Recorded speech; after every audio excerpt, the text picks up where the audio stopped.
good afternoon, and good evening, worshippers of Jesus Christ. I'm so glad you tuned in 2 Minutes with Jesus, where we will be going to Genesis 41 in the NIV Version Bible.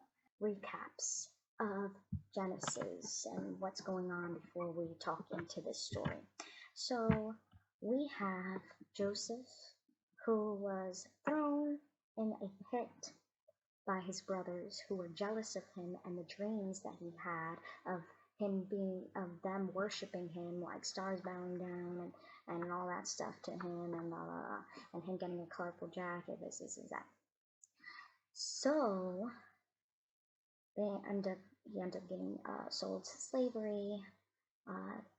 In that, he prospered being under the ownership of Potiphar, and then he's accused, the wife accuses him of, sexual stuff that didn't happen. He's thrown into prison. Interesting though, this prison was owned by Potiphar.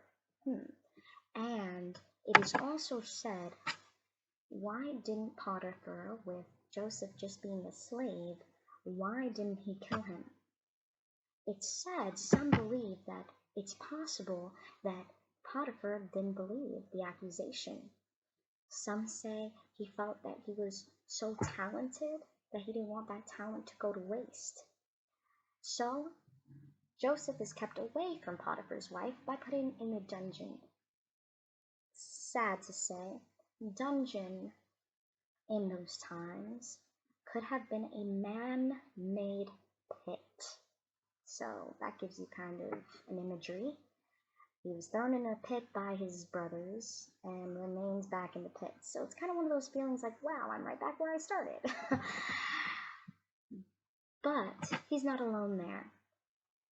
There is the cupbearer of the king, of the pharaoh, and also the baker.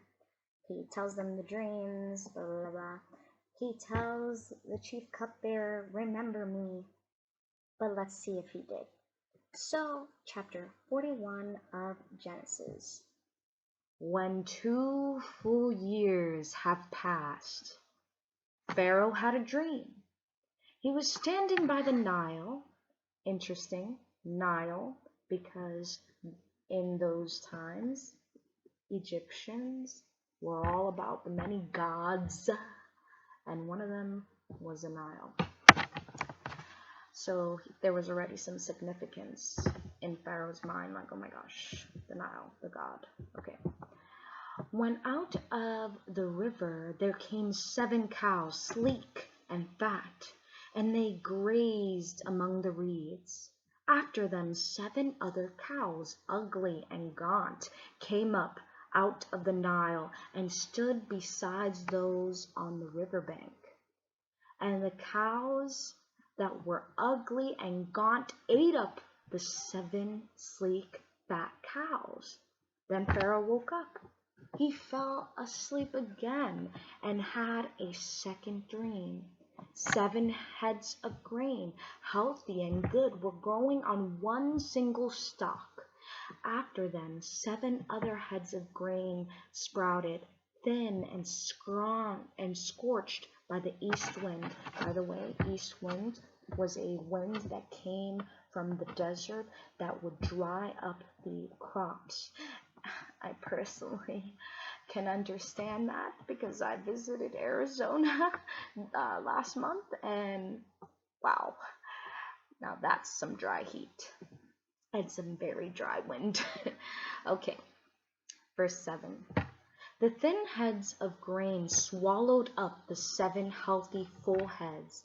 Then Pharaoh woke up. It had been a dream.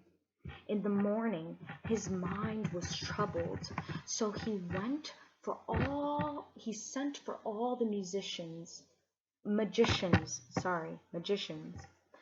and wise men of Egypt.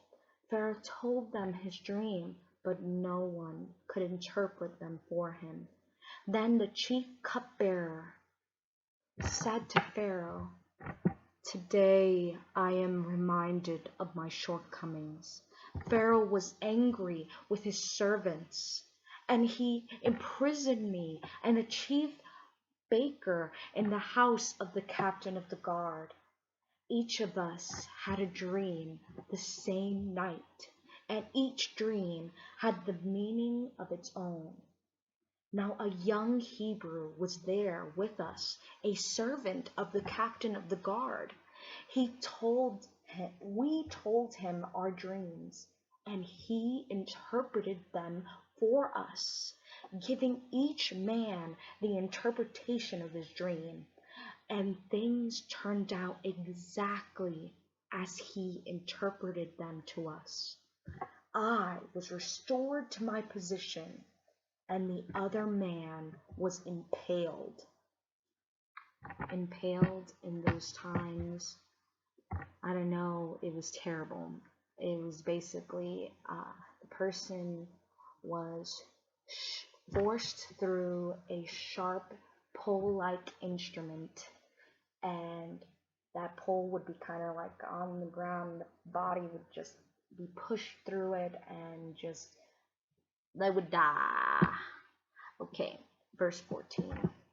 So Pharaoh sent for Joseph, and he was quickly brought from the dungeon where when he was shaved and changed from his clothes, he came before Pharaoh. I just love this part because I'm thinking to myself, wow, imagine that. To have the kind of character that Joseph had, where he used the gift of God to interpret these dreams, and he's remembered. Now, yes, he was forgotten for 2 years. Oh my gosh. But think about the position of this cupbearer. He was imprisoned, and he then is brought back to the kingdom. That's a huge distraction, to remember somebody that you met momentarily in a prison. You don't want to think back on that situation. But then he remembers. He remembers what Joseph did for him, and remembered the promise that he made to him, to remember him. And to me, that just says so much about Joseph. That Joseph had something in him worth remembering.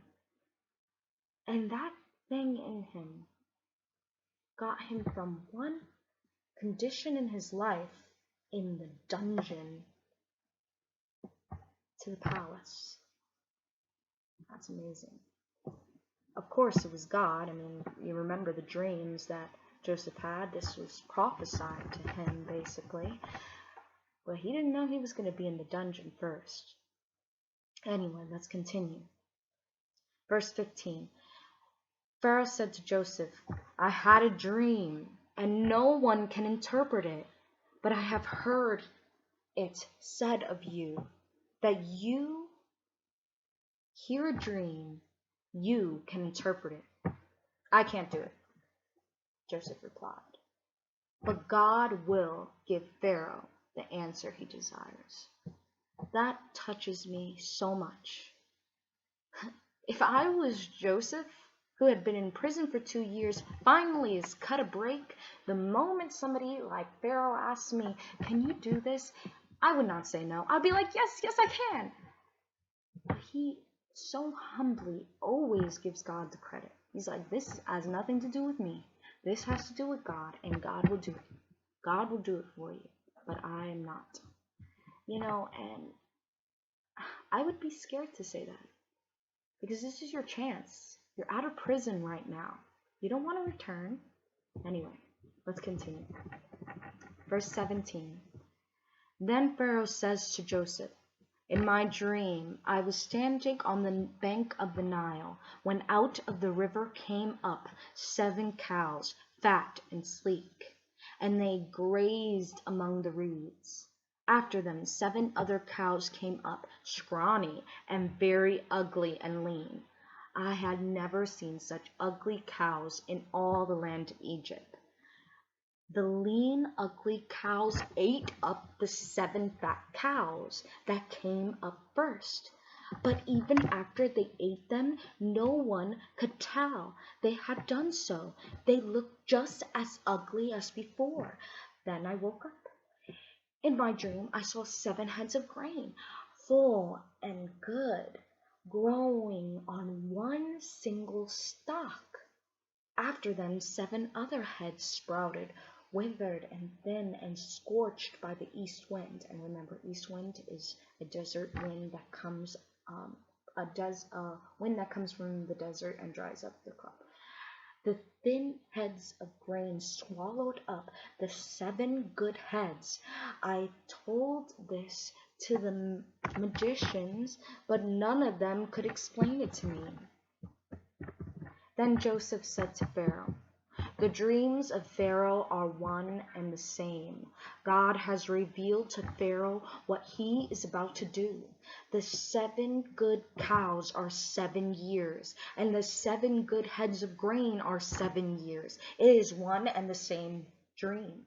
The 7 lean, ugly cows that came up after the 7 years are so that the 7 worthless heads of grain scorched by the east wind, they are the 7 years of famine." It is just as I said to Pharaoh. God has shown Pharaoh what he is about to do. 7 years of great abundance are coming through the land of Egypt, but 7 years of famine will follow them. Then all the abundance of Egypt will be forgotten, and the famine will ravage,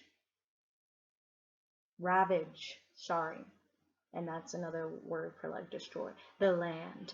The abundance in the land will not be remembered, because the famine that follows it will be so severe.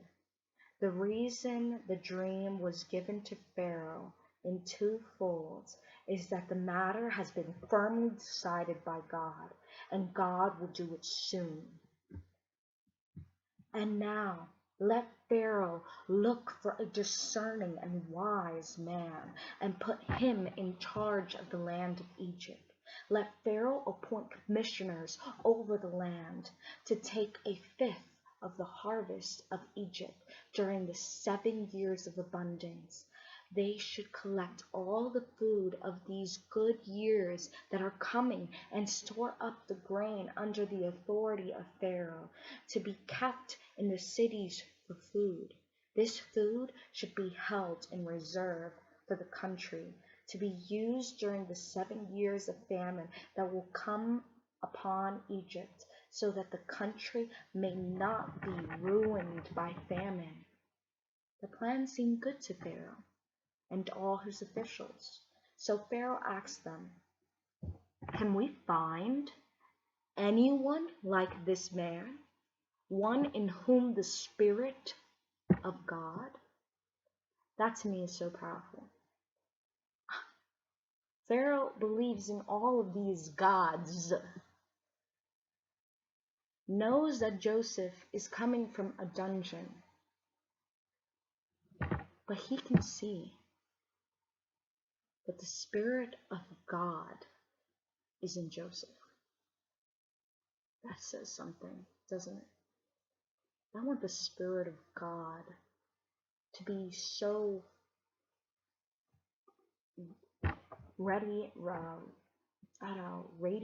radiating from me, so prevalent in me, so visible in me, so noticeable in me, that even those who are off to the side worshiping their gods can see when my God shows up. Anyway, 39. Then Pharaoh said to Joseph, "Since God has made all this known to you, there is no one so discerning and wise as you.